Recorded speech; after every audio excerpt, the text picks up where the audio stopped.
Revenge films. My name is Jessica Smith. I married into a very wealthy Smith family, and I was living a happy, peaceful life living with them in their giant estate. My husband Michael was an extremely kind and honest man, and he was the husband of my dreams. My mother-in-law and father-in-law were both wonderful people as well. I haven't heard horror stories about wives being bullied by their mother-in-law, so when it was decided that I was going to marry into the Smith family, I was pretty worried about what was going to happen. I wasn't sure I was going to be accepted in the family. I heard so many stories about mother-in-law and father-in-law changing their attitude the moment they got married and bullying the daughter-in-law. I was honestly worried. However, after 6 months of marrying into the family and living with them, they never once harassed me. Not only that, but they were genuinely so kind to me and treated me like their own daughter. Jessica, are you okay? Are you not pushing yourself too much by doing all the cleaning? Please do take it easy. Not at all, ma'am. I'm totally fine. As I would be cleaning the very large house, sometimes Michael's mother would come check on me on time to time like this, and she was very thoughtful of me. The house is so initially large, isn't it? I know there's a lot of guest rooms that are never being used.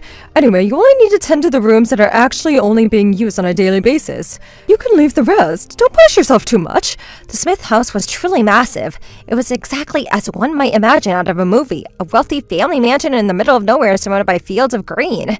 In any large city or even residential town, a house this large would be unthinkable.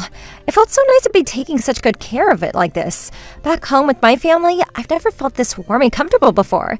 I guess this is what a real family must feel like. The reason why I felt like the Smith family was my real family, and I felt this familial love for the first time in my life, was because back home, I was never loved by my own parents, and I never fit into my family. My younger sister Karen, who was always an outgoing and talkative girl, was more similar to my parents and got along well with them. However, they also outcast me from the family. I never got along with them, and so, being able to marry into the Smith family and live with them like this truly felt like a dream. However, unfortunately, those days suddenly came to a devastating end. On that day, my mother-in-law and father-in-law were headed to a large shopping mall closer to the city just to do some daily shopping. Unfortunately, they never came home that day. We received a phone call from the hospital that they passed away suddenly in a traffic accident. And then the morning of their funeral, the mansion, I don't remember it being this large. As I was cleaning, as I usually did, I couldn't help but let that slip out of my mouth. The house felt even more empty than before, and I felt so small.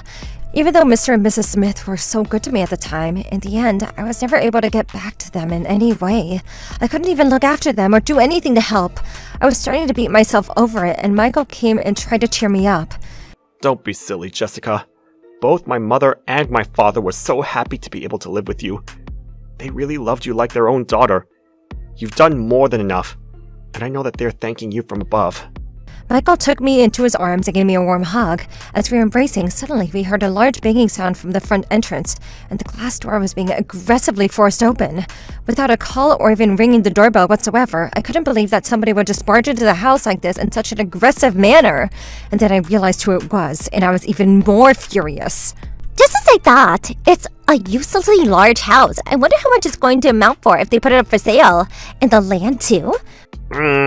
It's probably not going to be that much. It's way out here in the middle of nowhere anyway. I can't imagine this area is worth anything. On the morning of Mr. and Mrs. Smith's funeral service, I heard the rude and careless voices of a man and woman, and there was no doubt these were the voices that belonged to my sister Karen and her husband Chad. This is so stupid. You know there are a lot of stupid people these days who actually live out here in the middle of nowhere. It's so dumb. As soon as we heard the loud crash at the front door, Michael and I rushed over at the entrance of the house, and standing there was my little sister grinning from ear to ear with her shoes already off and inside the house. Karen, what are you doing here? And with your husband, too. Oh, Jessica, I came here to help you. You're welcome. But you know, wow, what an amazing house. It's even bigger than I thought. It must be nice to live here. Kevin's eyes were shimming around, as if she was rummaging through the belongings of the deceased. You know, lately, I feel I need money for all kinds of things, especially since my parents just decided to die out of nowhere. Now I can't even get an allowance from them, and I'm able to have kids now. Even though Karen was already a grown adult and was married, she was still receiving allowance from every single month from our parents. On the other hand, I was told by my parents to send money to them every single month.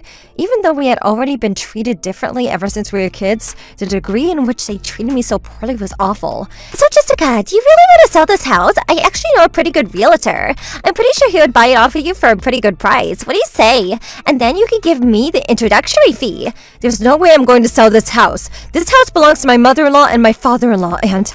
Please, come on, they're already dead. Why don't you just sell this place and then you can rent the apartment in the city and just live there? As for a broker, free. I'll give you a discount for a family-friendly introduction. There's no way. And first of all, every single time that I see you, all you talk about is money and ask for money. Even all the money of my parents were forcing me to send it to them every single month. That was just being used for your allowance, wasn't it? First thing in the morning, I ended up having to get into a bigger argument with the sister, but we still had to attend the funeral in honor. Mr. and Mrs. Smith, and a few hours later, the funeral concluded. However, when Karen and her husband were about to leave, my sister then made an explosive remark. Oh, that reminds me. I'm actually decided to get a scheduled C-section for my baby. And guess what? It's going to be tomorrow. I bet it's going to be a reincarnation of the dead grandpa and grandma. Isn't that hilarious? A scheduled C-section?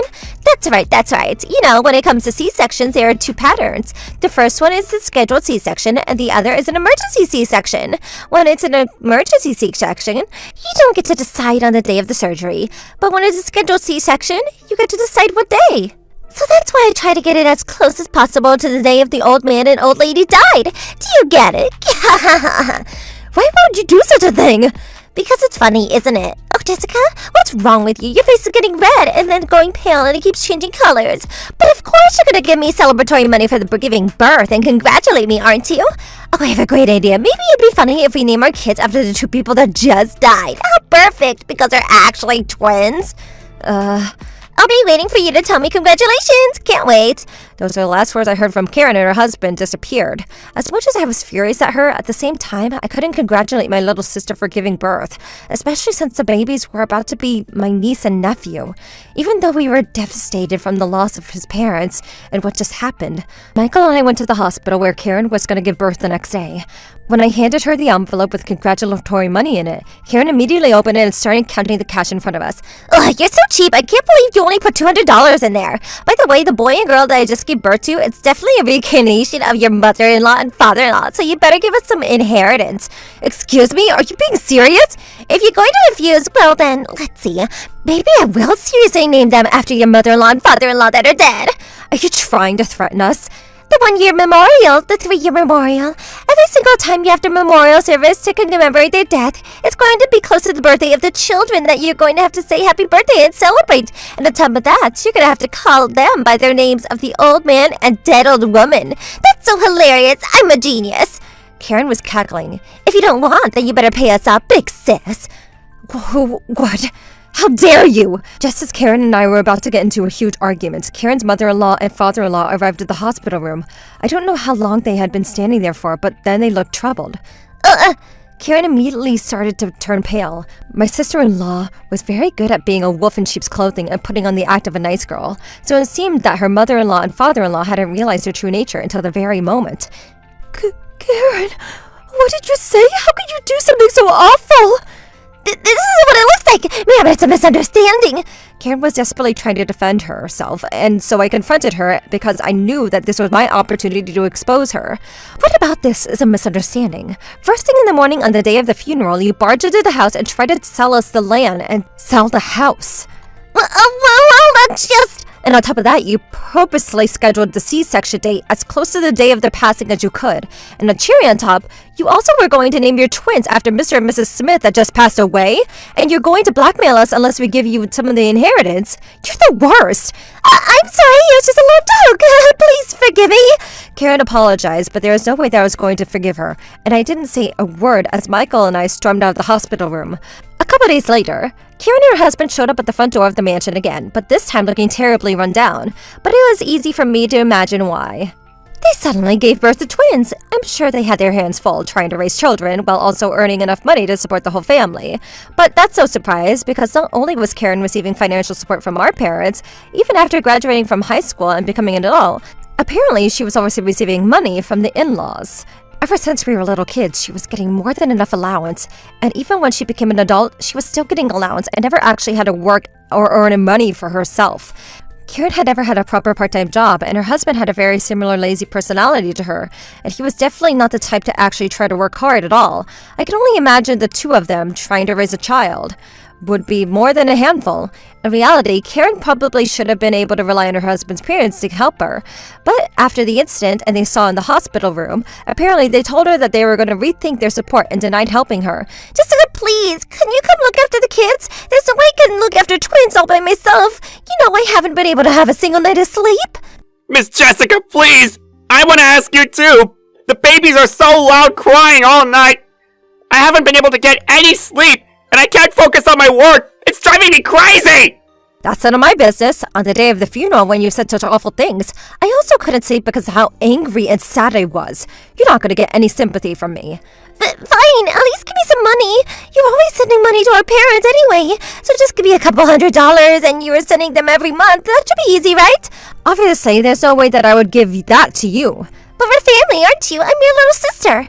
My name is Jessica Smith. I am a member of the Smith family. The reason why I was sending money every month to our parents like that was because they told me to. Because I did feel like I had to give back to them for at least raising me. But I have nothing to give back to you because it's not like you raised me, Karen. You've done nothing for me. I let it all out. Now that I am part of the Smith family. So that's why I have a responsibility to protect this house and the land that stands on it. Get out! I stood my ground so firmly that Karen couldn't reply to the pressure. And she and her husband retreated out of the house. And then a few days after that, once again, Karen and her husband showed up at the doorstep of the Smith mansion, looking even worse than they did last time. Jessica, we're so lucky to be blessed with such a nice mother-in-law and father-in-law. Why, that's why you don't understand. You don't understand the struggle I have, having to deal with such an awful mother and father-in-law. So this time she's going to come try crying to me. It's exactly as Karen says! I don't mean to speak poorly of my own parents, but... Then Karen and her husband went on to talk about how awful her husband's parents were, even though they had been receiving so much financial support from them from all the time. When I pulled out the cell phone and started to press record, I recorded the whole thing, and because I had Chad's phone number, I sent the voice recording to them. About 30 minutes later, my phone rang this time. Oh, what's a call for you guys? Karen and Chad, looks like there's something that they want to talk to you about, I said nonchalantly as I handed the phone over with a plain expression on my face. Hi, who is it? Karen had a lost look on her face as she slowly took out the phone out of my hand and raised it to her ear, and then even standing across from them, far from the cell phone, Chad's mother's voice screaming on the other end of the phone echoed throughout the mansion. Karen was so shaken up that her knees buckled and she fell to the ground. Any mother in the world, especially a mother-in-law, is truly terrifying if you anger them. My name is Rachel. I live with my husband, Thomas, and our daughter, Kelly, who is in preschool, as well as Thomas's parents as a household of 5. About a year ago, it was discovered that my father-in-law was ill, and ever since then, he's been battling this disease in the hospital. For the treatment of his difficult disease, my father-in-law has been in and out of the hospital, but unfortunately, the disease only continued to spread. 1 year after his illness was discovered, his health severely declined, and we were told that he was in critical condition. At the time, my mother-in-law helped each other, and we were going back and forth between home and the hospital. Between raising my daughter and taking care of the household chores, every single day was extremely busy and stressful. However, I wanted to be able to support my mother-in-law physically and emotionally. So I didn't have time to be crying, and I did my best to stay positive every day and support her the best I could. On the complete opposite side of that, as for my husband, Thomas, the moment my father-in-law was hospitalized, Thomas stopped coming home after work at night. It was typical for him to go out for drinks after work, and he often came home late at night, but recently, he would leave the house in the middle of the night or stay overnight and come back in the morning. So I thought it was strange. However, because I was taking care of my father-in-law and my daughter, I didn't have the bandwidth to pay much attention of that. My husband was very clearly acting suspiciously, but all I could do was let him be while I did all that needed to be done. My husband took complete advantage of the fact that his mother and I were very busy and wouldn't even contact me some days, when he wasn't going to come back for the night. I was starting to distrust him more and more, when one day he came home in the morning and he suddenly said the most unbelievable thing to me. Hey Rachel, did you see my dad's will? It said on the will that all of his inheritance would be split evenly between his wife and his sons, didn't it? That means that between my mom, me, and my little brother, we're going to each get $2 million! So I'll pay you the child support fees at once in cash. So let's get a divorce. I'm actually going to live in a $1 million mansion with the person that I truly love. So I'm not going to come back here anymore. And I'll let you have this old house anyway. The will? Divorce? Wait, what's gonna happen? What do you mean? Anyway, that's that. It's all settled. Well then, I'm gonna go! What do you mean you're gonna go? Where? You need to explain everything to me. I was completely flustered, but my husband ignored me and he walked straight out of the house. After that, he did not come back home after. At first, I was at a loss and devastated, but that feeling quickly turned into anger. And then I went straight to my mother-in-law and I told her everything that my husband had said to me. My mother-in-law was furious, and then she discovered a certain little truth to me. It was something that my husband didn't even know about himself, but the truth was that Thomas and his father were not biologically related. Thomas was actually the son of his mother's former husband and the former husband's mistress. However, ex-husband and the mistress unfortunately passed away in an accident, and because the child did nothing wrong to deserve that, my mother-in-law felt sorry for him, and she ended up taking him in. However, my father-in-law had actually refused to legally adopt Thomas, so the two of them did not have any legal standing in family. That meant that the only person considered a son to my father-in-law was Thomas's younger brother, John. Because of that, if things go exactly according to the will, it would mean that Thomas would not be getting a single penny of the inheritance. I was so shocked by this sudden revelation, and I was at a loss for words. But at the same time, I couldn't forgive Thomas for trying to throw his family away and only having eyes on his father's inheritance, while his father was keeping hope alive and desperately fighting the disease. That's why I decided to stay silent about what my mother-in-law told me. A few days later, without knowing anything about it, I received an envelope with the divorce papers in the mail from Thomas. I know Thomas was about to be in debt over $1 million, so I thought I should divorce him as soon as possible, so I immediately filed it in and turned in the forms into a city office. Soon after, my father-in-law was in critical condition. Even though I called Thomas, who was still my husband, and informed him of this, he never showed up to the hospital, and then without Thomas saying farewell, his father took his last breath. Thomas never ended up returning any of my calls, and in the end, he didn't even show his face at the funeral. I stayed around at the hospital, my mother-in-law and brother-in-law, and all three of us were able to manage the funeral ourselves. And around that time, my mother-in-law and I were about to reach our limit with anger with Thomas. However, we both knew what was about to happen. The funeral service was over, and right around that time, we were about to return to our normal lives. All of the paperwork for the inheritance was also settled. And just as stated in my father-in-law's will, the inheritance was split evenly between my mother-in-law and Thomas's younger brother. Until the very last moment, Thomas hadn't returned a single phone call or message. But right around that time, I received a call from him. Yeah, hello? Hello? So what happened to the inheritance? When is it going to be deposited into my account?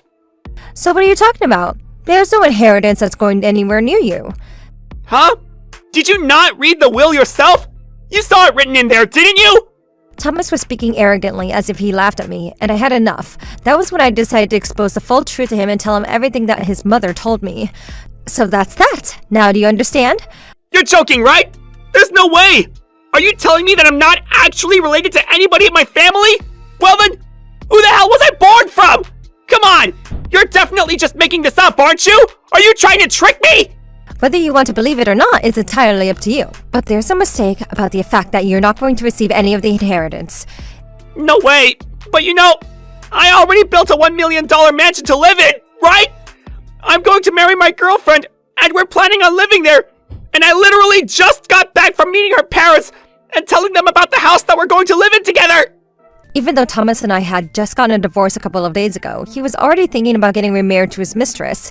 But I could only imagine that his mistress was only after Thomas for his money. So I was pretty happy that the marriage was not going to happen anyway.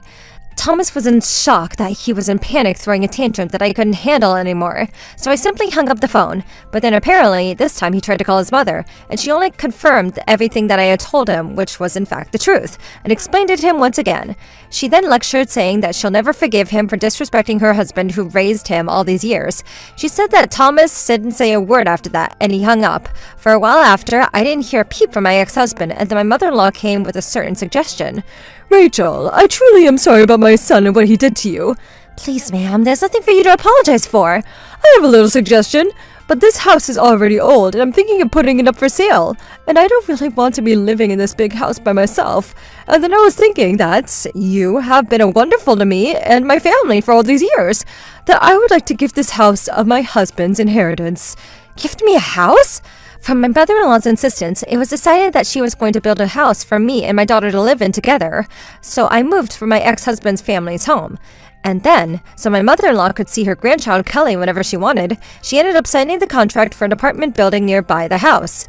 Even after Thomas and I got a divorce, it looked like things were going to be able to maintain a wonderful relationship with her, and I was relieved, especially because Kelly loved her grandma. Since she was going to be putting up the house for sale until our new house was being built, my daughter and I moved back in with my parents at the family home. A few days after I moved back in with my parents, I received a phone call from an unknown number. When I answered, to my shock, the person that was my ex-husband's mistress. Hello, this is Rachel. You're Thomas's wife, aren't you? You lied, and you stole the inheritance from him, didn't you? You better give that back right now. Out of nowhere, his mistress suddenly started raising her voice at me. I was so over it. I didn't know how to respond. And then without thinking, she started saying all of these kinds of things that exposed her identity to me. I'm 22 years old, and I was supposed to have gotten the cream of the crop, and life was supposed to be easy for me after this. But it's a whole disaster because of you. I thought he was a pretty useless guy at the company, but he told me he was going to be getting a huge inheritance from his father. That's why I started dating him. So Thomas was having an affair with a 22-year-old junior colleague from his office. Then the mistress continued yelling all kinds of illogical things at me, and perhaps she was satisfied after that, because she eventually hung up. But unfortunately, now that I knew that Thomas was having an extramarital affair with a junior colleague from this company, the next thing I did was pick up the phone to call his company. And then, after I exposed the affair to the company, I looked into where the mistress was and decided to collect a settlement fee from her as well. Not knowing that I had already hired a lawyer for this case, I suddenly got a phone call from Thomas this time. Hello, what do you need from me? When she found out that I wasn't going to get any of the inheritance, my mistress ran away from me. Thomas seemed really depressed, and he continued to reluctantly speak about what happened. I'm about to go home over there. Where is over there? Well, that's obvious, isn't it? I'm going back to my mom's house. Oh, do you know that there's nobody living there anymore? What? It's already been put up for sale, and it's gone now. Then where are you now? It's none of your business. But we're family, aren't we? Whatever. Just tell me where you are right now. I don't have anywhere to go, and I'm lost. Did you rent an apartment or something? Your mother was grateful that I looked after your father for all those years when he was ill. And so, to thank me, she used the inheritance to build a new house for me and Kelly, so there's no home for you to go back to anymore. A house? Even though they didn't even give me 1 penny of the inheritance? There's no way! It has to be a joke! I'm going to live there with you! So hurry up and give me the address! You haven't turned in the divorce papers yet, have you? I turned those in long ago. When Thomas found out that I had already submitted the divorce papers, he was at a complete loss for words and was silent in shock on the other end of the phone. And then, without even showing any mercy, I continued to tell Thomas that I was going to collect a settlement fee for child support fees from him. My last words to him were to wait for my lawyer to contact him, and then I hung up the phone.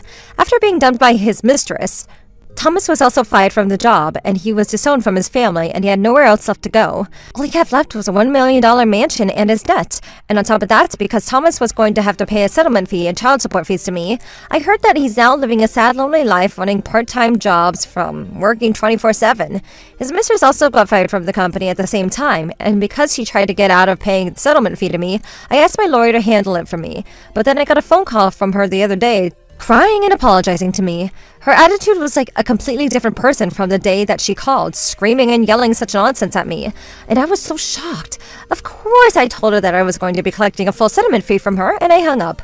Because she was only 22 years old and young, I could only hope that this would be a lesson for her and she would never lay hands on a married man ever again. As for me, my daughter and I moved into the new house and began our new lives, and we were able to gain a very comfortable life.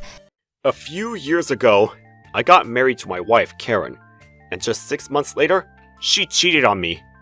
I happened to come across the scene of the affair when I came home from a business trip, but until I saw it with my very own eyes, I hadn't noticed it at all, especially because my wife hadn't shown any signs that she was cheating on me, and I didn't even feel like she might have been either. On that day, I was about to wrap up my business trip early, and I was returning home 1 day early. My company also told me that I could go directly home without stopping by the office. So I thought that it might be nice for my wife and I to go out to dinner together somewhere. So I called her on my way home. But then my wife didn't answer the phone, so I thought that if I just went home, I was sure that she would be there. So I got off the plane and headed back home. I stopped by the convenience store on the way home to get some cigarettes, and along with that, I also purchased my wife's favorite dessert to surprise her with. However, when I arrived home, there was a car that I had never seen before parked really close to our house.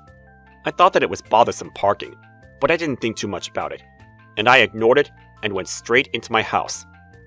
But when I walked into the front door, there was a pair of men's shoes that I had never seen before, and I knew weren't mine. So I quietly tiptoed into the house and went further in without making a sound, when I started to hear noises coming from the bedroom. I didn't even have to open the door, because the voices were echoing through the door, and there was no mistake that the woman's voice coming out of the room was Karen. At that very moment, I felt the blood rush to my head, but instead of barging into the room, I went straight to the kitchen and I grabbed the kettle that was on the kitchen counter. My wife and I loved coffee, and because it was a pain to boil a new kettle of water every single time, we pretty much always had the kettle filled with water, and even though it wasn't boiling, there would always be hot water in there. I grabbed the kettle in hand, and then I barged into the bedroom. As soon as they saw me, my wife shrieked, and then the man started to scramble and tried to run away, and so I took the kettle full of hot water and I dumped it all over them. That's so hot! That's so hot! I'm going to get a burn! Ouch! And the two of them fell back into the bed. To be honest, the water was kept at a temperature for coffee, so it wasn't boiling hot water that would cause any burns. But I can imagine that the two of them felt hot water being poured onto them and went into a panic. While they were panicking, at the moment, I grabbed my wife's cell phone, and then I also found the man's wallet and cell phone. And I made sure to get a photo of the two of them butt naked in bed still. And then, when I looked into his wallet, I found one of his business cards with all of his company information on it, so I pulled that out. I took out his cell phone, and I went through the contacts list. There, I found a contact titled Wife, so I immediately pressed call. When he saw what I was doing, the guy turned completely pale and kept begging me to stop, but I ignored him and let the phone ring. After just a few seconds of ringing, the woman answered, and I looked back at the business card, confirmed the man's name, and asked if she was his wife. She very quickly answered yes. That was when I informed her that her husband and my wife were having an extramarital affair, and I asked her to please come to the address that I was about to send to her phone. She sounded shocked, but the wife agreed to come to my house. I hung up the phone, and then as proof that I was telling the truth, I sent a photo of my wife and this man naked in my bed directly to his wife. Then I finally turned to Karen, and I asked her if she had any excuse for this, to speak up. But then my wife started saying the standard excuses for an affair, almost like she was reading off of a template. She said that I was the only man that she truly loved, that she just got a little bit lost and had the devil overtake her, and then she desperately tried to beg me to forgive her, as she was panicking. I pretended like I was listening to her as she was begging and begging, but during that time, I was still on the man's cell phone and messaged his wife once again. I asked her to please contact his parents, and to bring them with her to this address. On the other hand, I also messaged my wife's parents from her phone, and informed them that Karen had cheated on me, and to please come. While half listening to my wife's excuses, I then reached into my wife's purse. Inside of her wallet, I found multiple point cards and membership cards to love hotels. And not only that, but I also found contraceptives in there. And then, as if I was pulling out of my magic hat, I dropped them out in front of them, one by one. My wife was completely pale. And this time, the man tried to start coming up with excuses, saying that they only had a physical relationship, and that there was no love between them. And then he tried to tell me that because of that, it wasn't an affair, which made no sense at all. Unfortunately, in this world, an affair also involves a physical relationship between a married person and someone who's not their spouse. The two of them stood there continuing to make excuses, and so, I finally spoke up. Honestly, I don't really care, but why don't you two at least put on your clothes? Regardless of the situation, don't you think it's going to be embarrassing to be butt naked when your parents show up? When I said that, my wife and the man instantly went into even more of a panic. What? What do you mean? What do you mean when our parents show up? Wait a minute. Don't tell me that you called my parents! What do you mean, parents? There's no way that you should be able to call my parents here! I sure did. I've already sent the photo of you two in my bed to both of your parents. And I've already asked your wife to call both of your parents as well. That was a few minutes ago, so I'm sure they should be arriving any minute now. When I said that, the two of them panicked and put their clothes on as fast as possible. When they finished, in perfect timing, the doorbell rang, and my wife's parents were the first to arrive at the house. But not long after them, at almost the exact same time, the man's wife and his parents also arrived. Perhaps my wife knew that she couldn't face her parents, because even though we were all in the same room together, she couldn't look up or look them in the eye. And perhaps the man couldn't face his wife or his parents either, because he was also looking down, avoiding all eye contact. The atmosphere was tense, and the first thing I did was address the man's wife. I asked her to confirm that this was in fact her husband, and with cold eyes, she glared at him. Without blinking, she quietly replied that there was no mistake that it was her husband. Now that I had confirmed that, I then turned to the wife and his parents, and I apologized to them for coming all this way. Then I explained the sequence of events, how I had come home from my business trip, and I happened upon the two of them in the middle of their affair on my bed. And the blood rushed to my head, and without thinking, I had poured the hot water that was in the kettle of coffee all over them. Luckily, I don't think that they have any burns or injuries from it, but I'd like to apologize about it first. I'm terribly sorry for doing that. But then my father-in-law spoke up. No, we should be the ones apologizing to you. You've been working so hard for our daughter, and yet we can't believe that this is what she's done. We are terribly embarrassed of her. And then the man's wife and the man's father continued on. I think my husband did something that was very deserving of having hot water poured onto him. If anything, it would be fine if you give him a burn, because of what he has done is completely unbelievable. What our daughter-in-law is saying is absolutely correct. I cannot believe what our son has done. We are so terribly sorry. Please, collect anything that you wish. We will accept it. After they said that, the two of them were panicking even more. But I disregarded them and said, in that case, that's exactly what I'll do. First of all, this is a given, but I'll be getting a divorce from Karen. And because this house disgusts me now, I'm going to put it up for sale. As for the settlement fee, I'll be collecting $40,000 from Karen. And for this man that she's been having an affair with, I'll be collecting $40,000 more. And through my lawyer, I'll be sending his company an official notice of the incident. Hey, wait a minute! Stop! If you do that, then I'll lose my job! Please, go right ahead. I'm going to be getting a divorce from this man anyway, so whether he get fired or not is none of my business. And as for the settlement fee, I will be receiving that out of your savings that you had before we got married. You're kidding me, right? If I pay a settlement fee to both of you, then all of my savings will be gone! You're an adult. Surely you know that if you have an affair when you're married, then you're gonna have to pay a fine for it. You don't need a son like this anymore. We're disowning you. Yeah, that's right. We don't need a son like you, who can't even tell what's right from wrong and embarrass us like this. The man's parents declared that they would be cutting him off from the family, and then they turned to me and told me to do as I wish with him, and then they walked out the door. And then the man's wife also said that she would be packing up her belongings and leaving, and as she tried to storm out, the man panicked and he chased after his family out the door. All that was left was my wife and her parents, but my wife wasn't giving up. Please, it was just this once. Please forgive me. I swear I'll never do it again.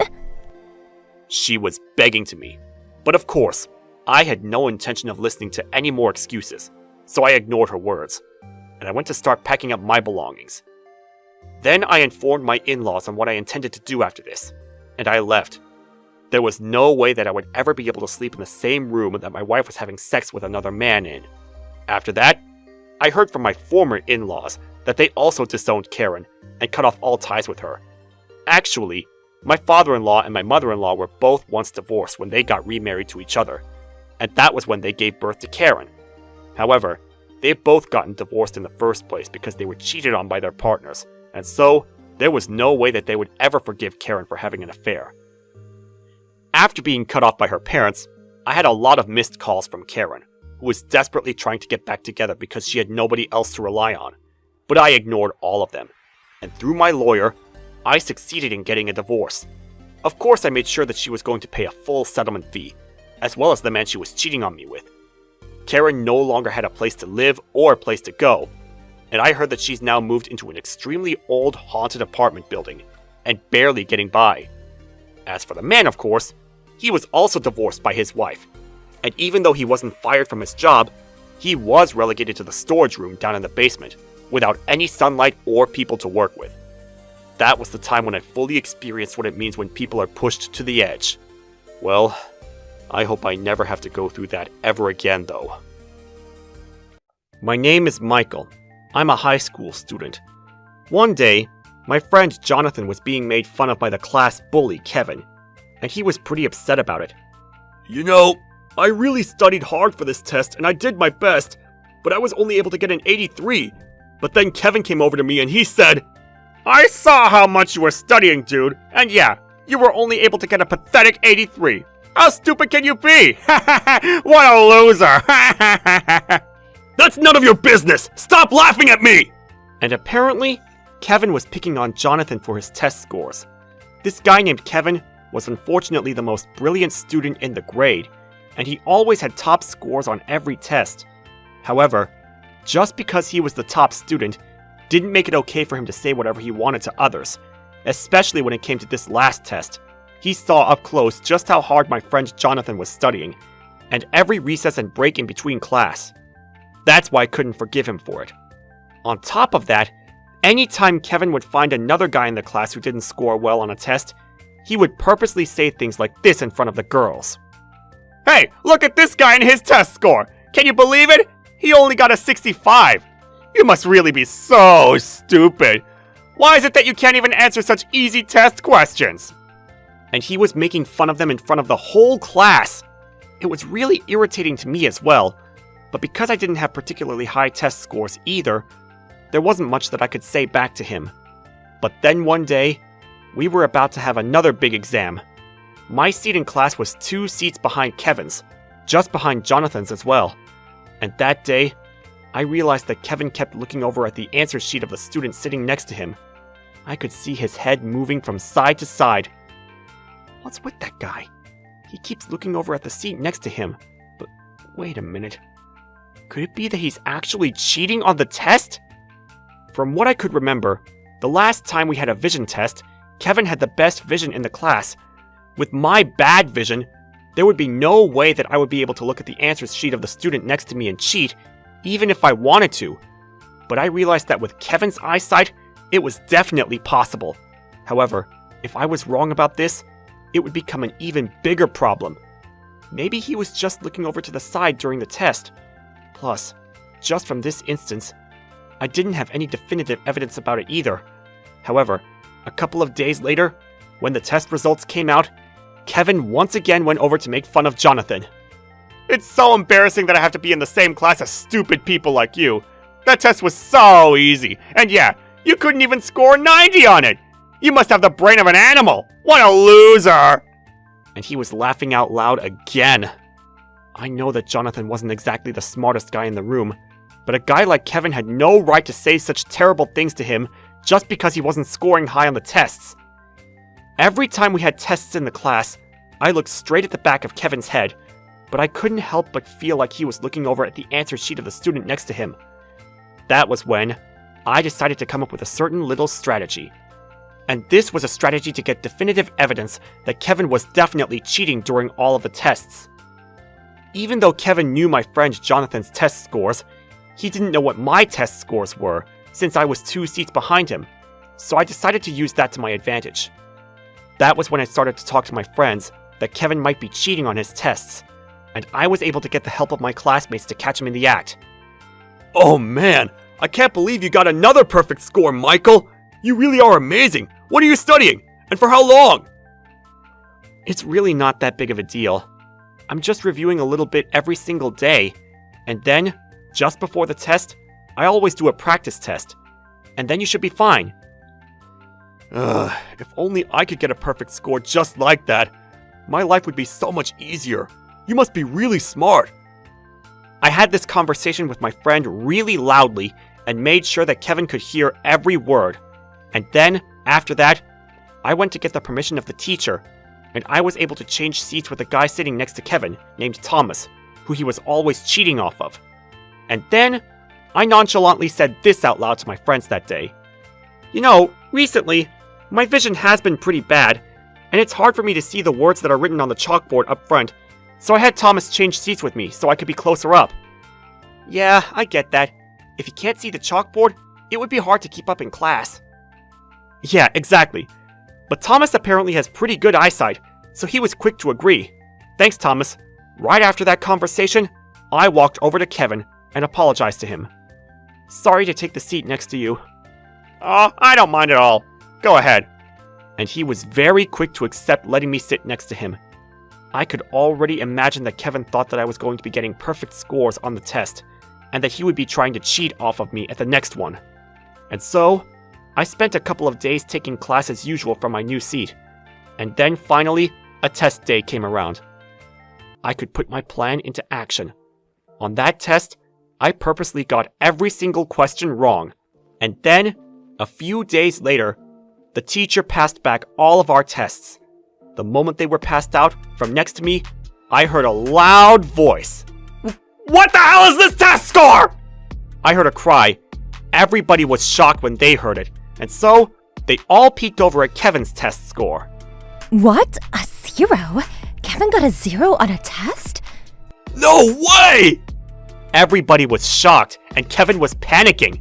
No! This isn't what it looks like! This isn't my score! This is... As he was trying to come up with an excuse, I decided to chime in. Yeah, that's right. Because that test score is what you got from copying all of the answers from my test, isn't it? When I said that, everybody in the class started to buzz. What the hell are you saying? Stop making stuff up! Making stuff up? I don't think I said anything false. If you think it's a lie, then why don't you all take a look at my test and compare the answers? I grabbed my test, and I slammed it directly next to Kevin's test that was on his desk. Look at that! All of the answers! They're the exact same as what I wrote! He's right! All of the answers are exactly the same as Michael's answers! Oh my gosh, you're right! This isn't what it looks like! It's some kind of mistake! That's right. And all of the tests until now were some kind of mistake, weren't they? Instead of your own knowledge, you were just looking at Thomas' test answers next to you. Because everybody knows that Thomas is the smartest guy in the class. What? My answers? Thomas was shocked. And when I looked over at Kevin, he was panicking. I'm telling you that you're wrong! And he was yelling at me now. Don't lie! You overheard me and my friend talking that I was getting perfect scores on the tests. And that's why you just went ahead and copied my test exactly as it was, didn't you? But that's unfortunate for you. I don't mean to brag about this, but I've never once gotten a perfect score on a test in my life. You bastard! Were you tricking me? That's so unfair! You're the one who's unfair. Until now, you kept saying terrible things to all of my friends, even though you haven't been able to actually score on a test yourself. That's right. We can all see it. All you did for the test was copy all of Michael's answers. Now that I know that, before Michael used to sit there, it was all Thomas in that seat. And if you copy off Thomas, of course nobody would get a high score. All of the other classmates started to speak up, and as the nail in the coffin, the teacher finally stepped in. Kevin, you need to come with me. And Kevin was taken out of the classroom directly to the disciplinary room. This isn't what it looks like! I never cheated! After that, I heard that the school called out both of his parents to discuss the matter with them. And we later heard from one of the students who just happened to walk past the disciplinary room on that day, but apparently, his parents were bright red with anger. I can't believe that you were cheating to get a score on your test! You should be ashamed of yourself! What an embarrassment! Everybody else is studying very hard and taking their tests seriously, and yet, apparently, you were making fun of your classmates for their lower test scores and bullying them! I'm very sorry about that. What are you sorry about, you piece of trash? You kept telling us every single time you got higher grades to give you more of an allowance, or to buy your favorite little action figure. I'm going to confiscate all of that from you! What? Please? No! Anything but that! You got all of that by lying! It's a given that we would be collecting it from you! And all of the money that we gave you, you better work and pay it back yourself! And all of the students that you bullied, you're going to go and apologize to them from your heart! Yeah! After that, on a later date, Kevin was forced to retake the test by himself, and he was also stuck having to pick up a part-time job in order to pay back the money that his parents had given him. Of course, he had to get in front of the class as well, and get down on his knees and apologize to us. I'm very sorry for fooling you all. I swear, I will never cheat again! Ever again! And he was apologizing with tears in his eyes. For the record, as for his test results, of course he failed the test. Because Kevin was always cheating on every single test, he thought that he never needed to study in order to get a high score. He had never studied for a single test throughout the entire year, so of course, if he had to retake the test by himself, there's no way that he was going to get any results. When we saw the score that he got, it was such a joke. Well, I was allowed to retake the test as well. I did get into trouble, and the teacher lectured me that even though I was trying to expose somebody cheating, that this wasn't the right way to go about it.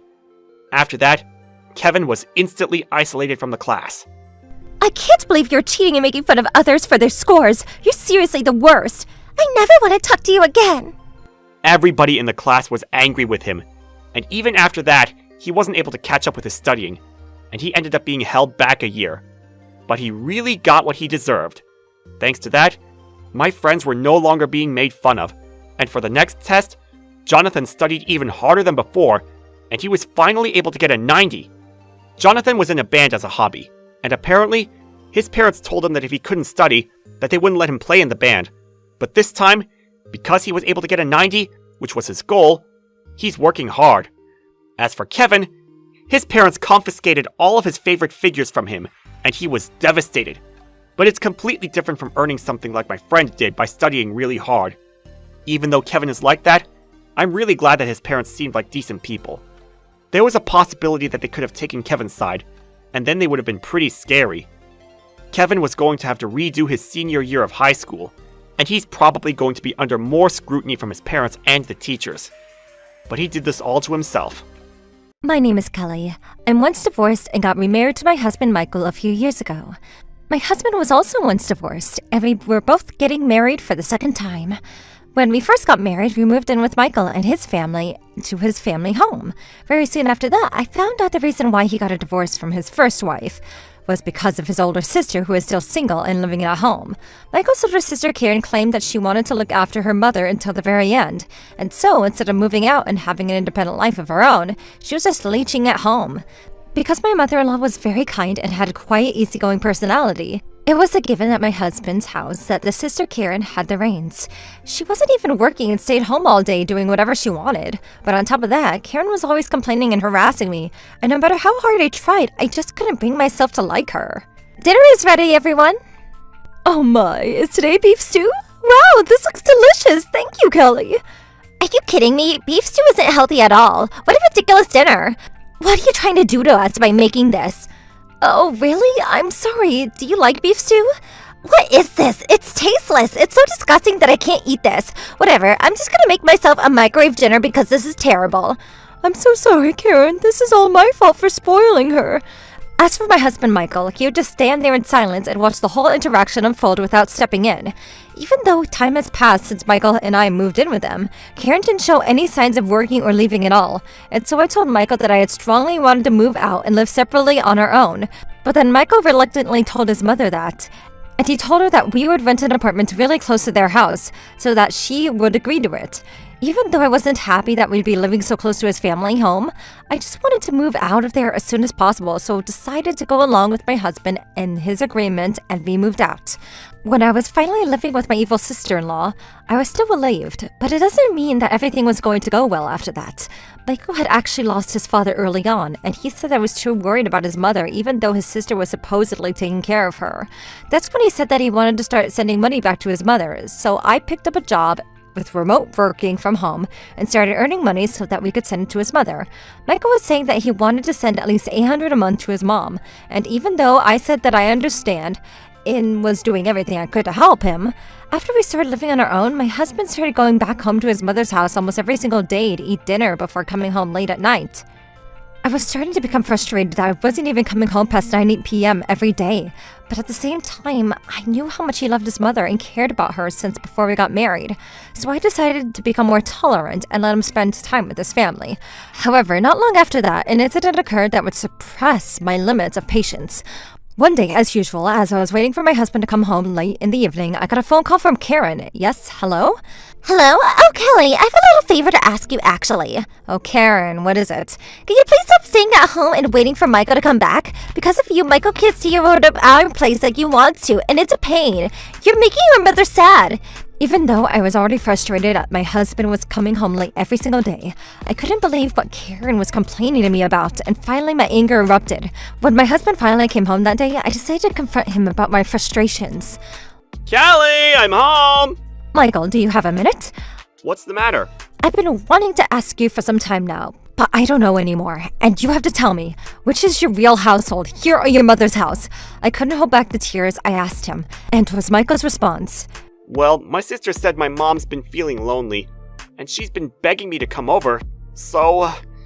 And that was his response. With those words, he was avoiding all responsibility that I was shocked, and I couldn't even find the words to respond.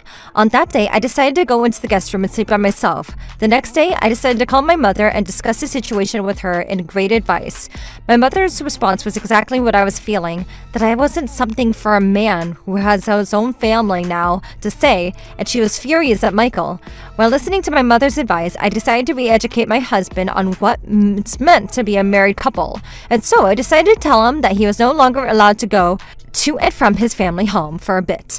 But then, even though Karen shouldn't have known about the conversation, I started receiving harassment phone calls from her every single day. And then when my husband wasn't around, I was stuck having to speak to her on the phone for hours on end, and the stress was only building up. I was remote working from home, and yet she would call me at the most pointless rants for hours when I would have a deadline coming up, and I was afraid at this rate it was going to cause damages to my lifestyle. I realized that I needed to just tell her straight up that the problem that she was causing was her. I knew that we were going to be getting into fights with this, but I decided to say everything to her face next time that we spoke. Hey, Kelly, listen to this. Karen, please don't call me anymore. What? But this is about my mom. I need to talk to you about this.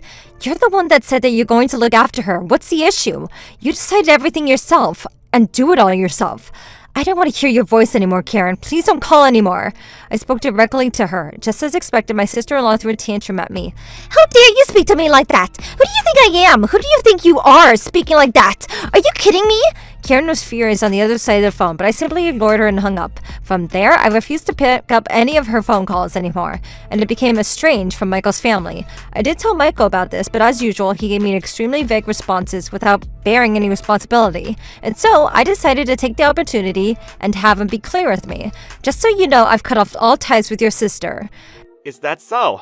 That might be the best anyway. That this is my situation, I want to be clear as well. So which side are you going to take as a true household, me or your mom's house? What do you mean?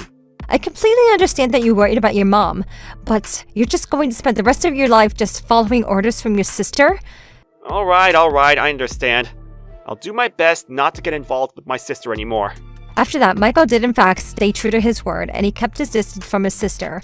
He was only directly in contact with his mother, and outside of that, he didn't spend much time back home with his family house. I didn't dislike my mother-in-law. In fact, she had been really good to me for all these years. And so, sometimes without telling Michael's sister, the three of us would meet up for meals outside.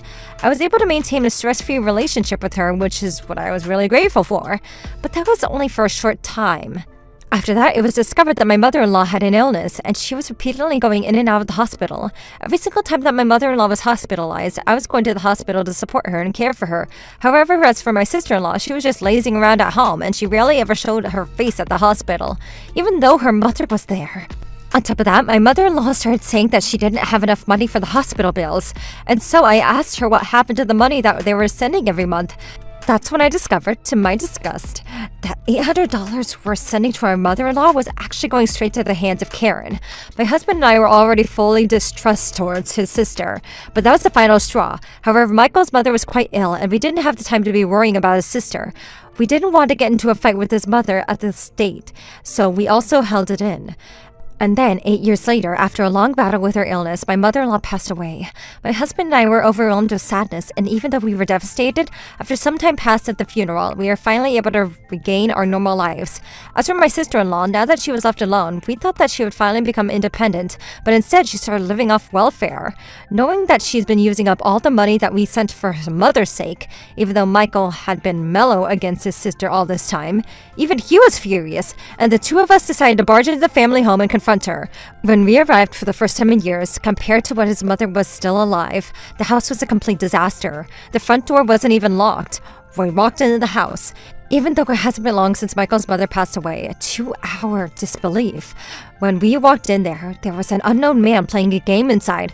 Immediately started yelling at him, confronting him about what was going on, and the man started to panic and tried to run away. Why are you running away?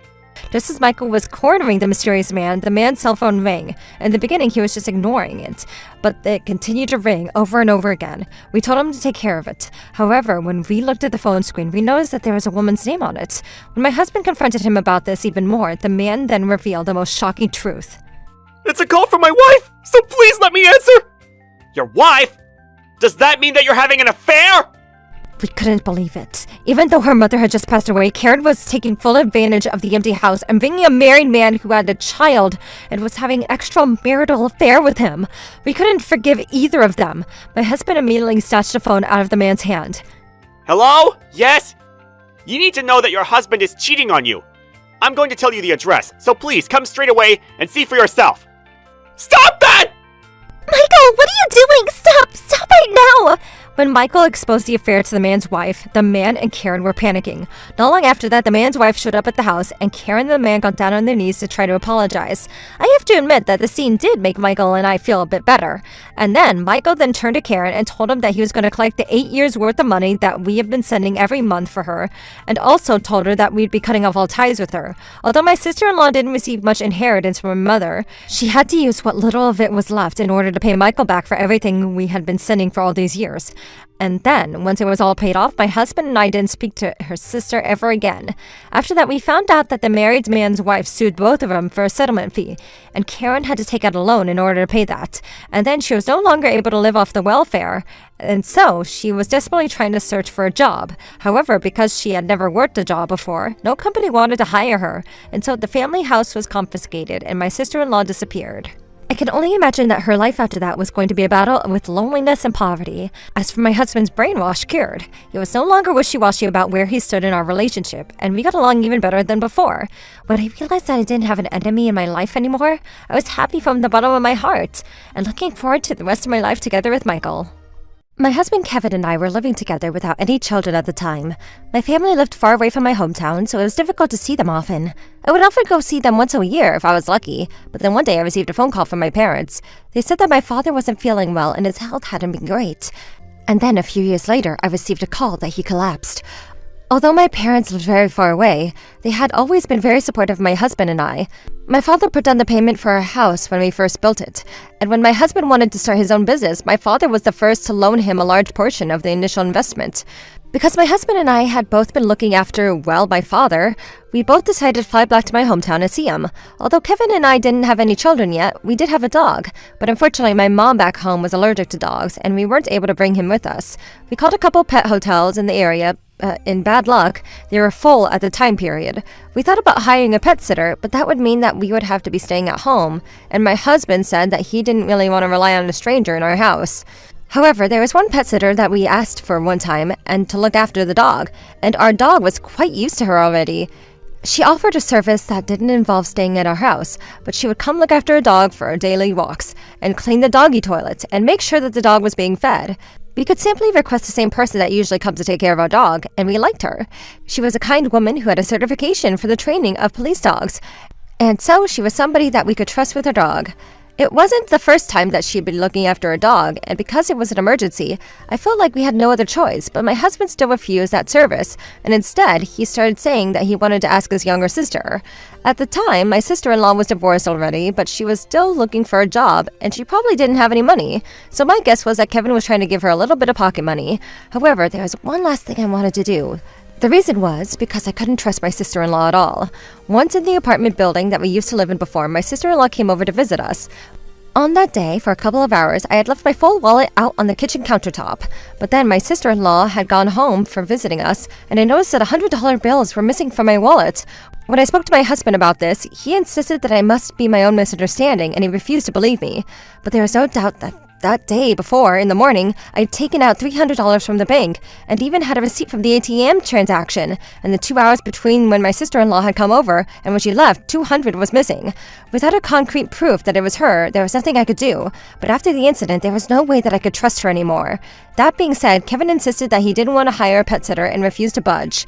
We were running out of time to figure it out, so I felt like I had no choice but to agree to let his little sister take care of our dog. But that was when I decided to cover my tracks this time. We had a drawer with an emergency cash of $1,000, as well as gift cards of $700 stored away. I was doing Japanese calligraphy as a hobby, so I took one of the very delicate pieces of Japanese paper and I put it in a drawer so as soon as the door would open, the paper would rip. Of course, I didn't tell my husband about this. A couple of days later, after we visited my father, we came back home. As soon as we got into the living room, I told my husband about the little trap that I had set up before we left. I also reminded him how, just before we left the house, we told his little sister not to enter our storage room under any circumstances, and I said that I was going to check on that now, so I wanted him to come with me. I was almost certain that my sister-in-law definitely stole from us. And then, when the two of us would go check that particular drawer, just as expected, the delicate paper was ripped. Where there used to be $1,000 in cash, it was only $200, and the gift cards were completely gone. The next day, my sister-in-law came over to return the keys to us. My husband confronted her. Once he cornered her with the evidence, she also admitted to stealing the previous time. But then, she got angry at us. I can't believe you had set up a trap like this! How evil of you! And she started throwing a tantrum. And then when my sister-in-law went home that day, suddenly my husband turned to me with cold eyes. I can't forgive my sister for what she did, but at the same time, it gives me chills to think that you didn't trust your own family, and you would set up such an elaborate trap against her. When he said that, I was shocked. I replied, if this was going to happen 2 times like this, I can't help but think what was going to continue to happen more than 2 times. And the only reason why I did it this time is because you refused to believe me, you know. Why can't you understand that if you just believed me back then and taken care of it, I never would have had to do this? In the same way that you couldn't trust a pet sitter, you refused to hire them, I don't trust your sister. And that's why I don't want her to stay at our house while you're away. Before you come at me, isn't there something else you want to say? However, Kevin refused to see it in that way. Instead of his sister, who had already stolen from us 2 times, he seemed to be less forgiving of me, who set up a secret trap in order to expose her. He said that I started this, and in the end, he didn't want to give an apology, and instead was furious with me. After that, I definitely didn't want to have any contact with my sister-in-law, who could blatantly steal from us. And then, I couldn't trust my husband anymore, who let that stealing sister do whatever she wanted, and instead come after me. And so we got a divorce. When we got a divorce, I also inherited my ex-husband's debt from the father and tried to collect the loan payments. Around that time, I had also heard from Kevin that his business wasn't going well, but that didn't mean he could get out of the payments, and he kept avoiding it. When the payment was delayed for 1 month, and after 2 months, I decided to contact him, but his response was shocking. Apparently, my ex-husband found out that through some mutual friends and relatives that my father had passed away, and apparently he thought that now that my father passed, he didn't have any responsibilities to pay back the loan anymore. Of course, that would never be the case, and so I told him that I inherited the responsibility for the loan and told him that he needed to return it. But then Kevin exploded and he said that he wasn't going to pay what he doesn't have to, and declared that he wasn't going to pay back the loan. My ex-husband was in debt about $10,000 to my father, but that must mean that his business is going so poorly that he couldn't even pay that amount.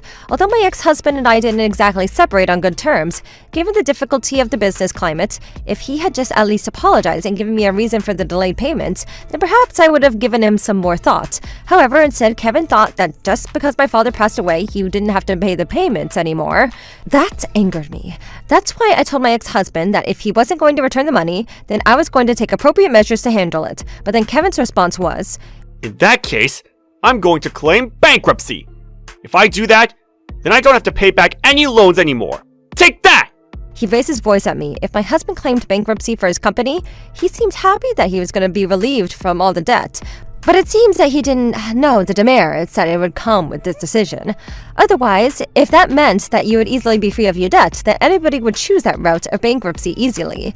In the past, I had a friend who had become a guarantor of a business once, and that amount was so large that she had to claim bankruptcy in tears. So I know just how difficult that decision is. That's why, instead of saying anything back, I chose to remain silent. And then, right after that, apparently my ex-husband really did begin the steps to bankruptcy, and he sent me a horrible message. And with this, my debt to you is gone. 0! Take that! I chose not to reply this time, but not long after that, I asked a mutual friend of ours how my ex-husband is doing these days. He may have been freed of the debt and he had to pay us back, but his car was confiscated and all of the cards and loans that he had been able to use were now completely inaccessible to him. On top of that, his house was also taken away from him. And she said that he had to move into a tiny rundown apartment. My ex-husband seemed to think that if he could just make his loans disappear, that he would be able to start back up in no time. And that's why he was up on his high horse. But now that he was faced with the reality, I heard he's gone completely pale. And then I also found out that he was in quite a lot of debt from his friends. But he thought that once he claimed bankruptcy, he'd be easily able to get back on his feet, which clearly wasn't the case. So he hasn't returned any of those debts as well. Now that he was put on a blacklist and he wasn't able to take any loans from banks from his friends, I heard that he tried calling everybody to borrow money, but not one person agreed. If anything, I heard that they all cut off ties with him, but he did this all to himself. For the record, I also heard another piece of interesting information from a mutual friend. I can't say I was very surprised to hear this. My former sister-in-law was also stealing from her friends' houses, and eventually she was caught, and one of them reported her to the police, and she was arrested. She became the talk of the town, fired from her job, and she has nowhere else to go anymore. Well, there's no way that a company would want to keep a convicted criminal in their office, especially not a thief. You never know what she might steal or the damage that she might cause. And not only that, but I heard that she's trying to find a new job. But because everybody already knew about her reputation, she hadn't been able to pass a single interview. It wasn't a big city, so word got around really fast and she was left all alone. And I'm sure businesses talk to each other about hiring dangerous people because it would be bad for all related businesses if any of them were to be a victim of theft or other potential damages. When my sister-in-law was stealing from me, because it was between family members, the police wouldn't step in and ask us to settle it between family, so there wasn't much I could do at the time. However, when it comes to unrelated friends, that's a different story. And my husband as well, even though my father was on good terms and would take such good care of him in so many ways, when my father passed away, he didn't even have a word of condolence to offer. Even if I already had been divorced, he was only celebrating the fact that he wouldn't have to pay back the loan anymore. And so, seeing karma get both of them together like this made me feel a lot better. I'm sure that I won't ever have to speak or see my sister-in-law ever again. But I'm truly relieved from the bottom of my heart that I got a divorce from him when I did. How was today's video? If you enjoyed it, please subscribe, like, and leave a comment. Stay tuned for more.